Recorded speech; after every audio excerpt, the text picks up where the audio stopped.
Hey, Dan Passarelli here. Well, I was recently having a conversation with a friend of mine, and we were talking about time spreads, and he had a time spread on, and it's one of those illiquid type stocks.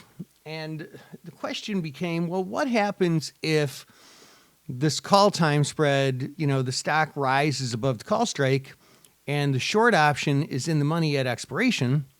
And maybe I have a hard time getting out of the proverbial roach motel because the markets are too wide. The market makers don't want to let me out. And I end up taking assignment on the short call. What do I do? How do I manage that? And it's a really, really good question because when the bid ask spreads are wide, maybe it's a very busy day in that stock and it's hard to get out of the stock. You don't really want to sell and give up a terrible, terrible edge and maybe erase most or all of your profit just trying to close the trade. So if you are in one of those situations where you get assigned on the short call and you're left with the long call as part of a time spread, well, what do you do? Well, first of all, don't panic. It's not necessarily the end of the world. In fact, in some ways, you're in a somewhat better position because one of those legs, the stock, went from a very illiquid call option position to a much more liquid stock position. So that said, what can we do? Well, look, the best thing to do is just to simply close it as a single package. So if you're short stock and long a call, you have to buy stock and short a call.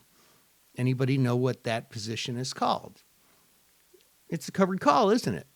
I mean, granted, at this point, the call that you're selling is going to be in the money, but so what? It's an in the money covered call. It doesn't matter.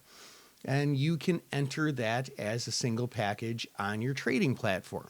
If you can't figure out how to do it on your trading platform, just simply go into support, either call them or chat them, and they'll walk you through it or maybe even execute the trade for you. Now, you might be inclined to try and leg out of the trade, but if it's a very busy day in that stock, it could be a little bit dicey because if you go in and sell the call first, then what happens if the stock goes higher after you sell that call and then the stock that you have to buy is at a much higher price? You could end up in an even worse position than if you just would have traded out of it before getting assigned on the short call.